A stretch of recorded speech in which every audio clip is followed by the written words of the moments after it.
dramatic end of the Gorbachev era in the Soviet Union. She was one of Britain's most high-profile television presenters, at the pinnacle of her career, when she was mercilessly gunned down outside her house in London. Her killer left the scene without a trace. The cold-blooded murder of Jill Dando sent shockwaves through the country. A nation grieved for the golden girl of TV. This was no ordinary crime. This was a crime that shook Britain.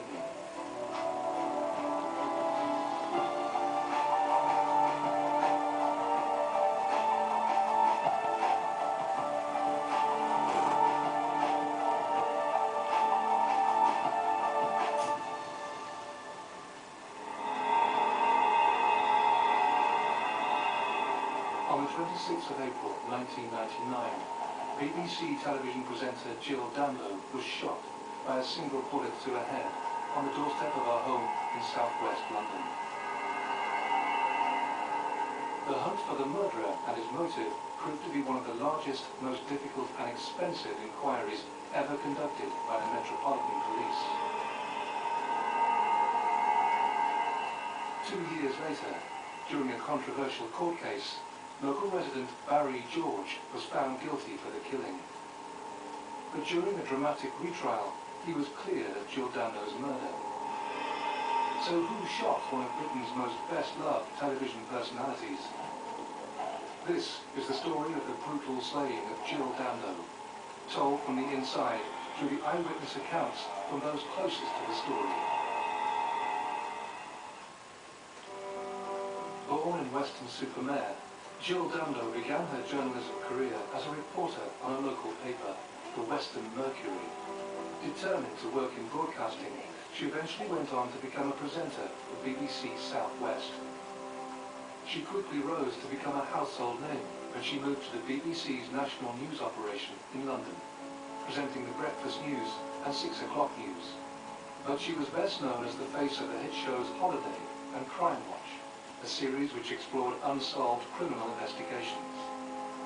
Above all, Jill Dando was renowned for her down-to-earth charm that endeared her to millions of viewers. It didn't matter whether she was doing Crime Watch or the news or the holiday programme and the other things she did, she had a warmth and sincerity about her, which is not really something you can learn, it's just the way you are. And I think Jill had that connection with the public that made them feel like she was their sister or their auntie and part of their family.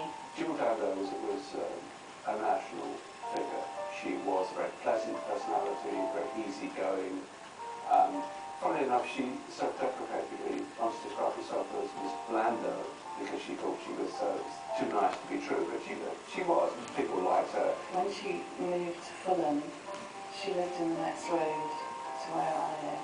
And we would always bump into each other in the local shops, in the street, and that's how we would chat and catch up. She was great fun, fabulous sense of humour, but very serious and professional when she needed to be, and she was just a great person to be around. Throughout certainly my years on Crime Watch, it was always a very close-knit team, and Jill fitted into that perfectly. There was another young woman who was going to be the face of Britain at the millennium. So she was the embodiment, in a sense, of the BBC.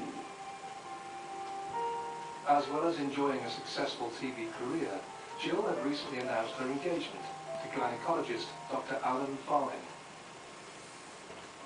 She was getting married, she was talking about Alan and the wedding and getting excited about organising everything, and she had so much to look forward to, so much fun and happiness in her life.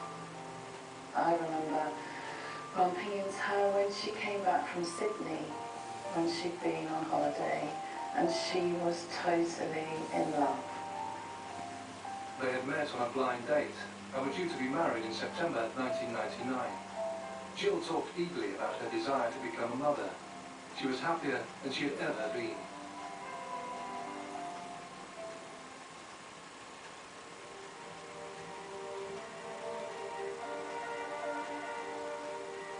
Jill Dando had spent the night at Alan Farthing's home in Chiswick.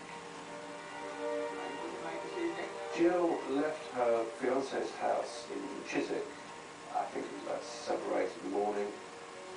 The plan was that she would go from the house to, I think she had a fashion shoot at lunchtime, the job she was doing, and then in the afternoon she was planning to go to a fitting for her wedding dress.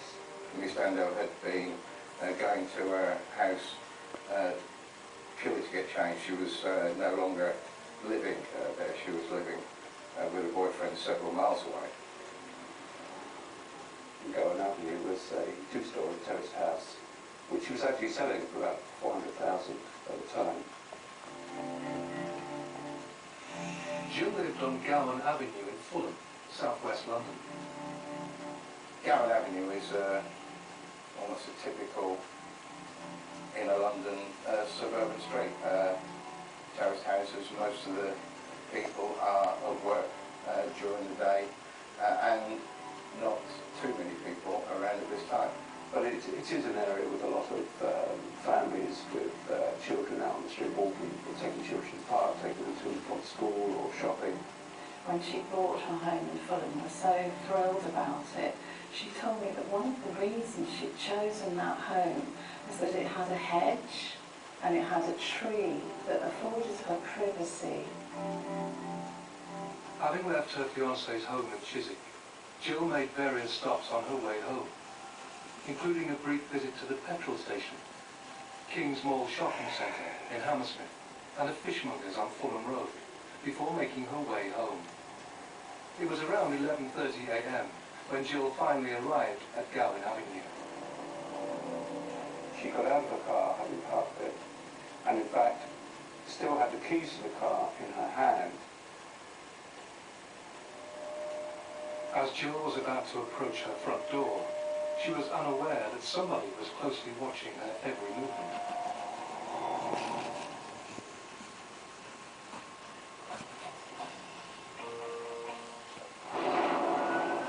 Two victims, one died. From the first drop of blood, there were massive skull fractures. The next 48 hours are crucial.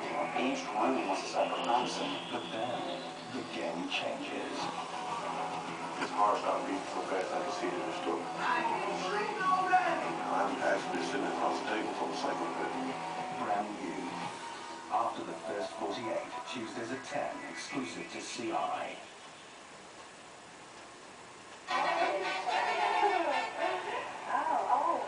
Hey, do you think we should? We'll make a really good story. We are Boston Bronze, Yeah. so Let's do it! shall we? Yeah. Although, the thing is, I've got a new bikini on, so... Yeah, I'm putting sunscreen on mine, so... I'm sure that was probably nearer. I think so. We could have done it if we wanted to. Yeah. Say yes to being ready for almost anything with buy one get one free sun protection at Boots. Earl's been online dating. Look at his matches. Oh, just the one? There are hundreds. I don't know who he's going to choose. At least here at Wongo, we give you all the information you need to decide whether they're right for you. That's right, Joyce. At Wongo.com, we put you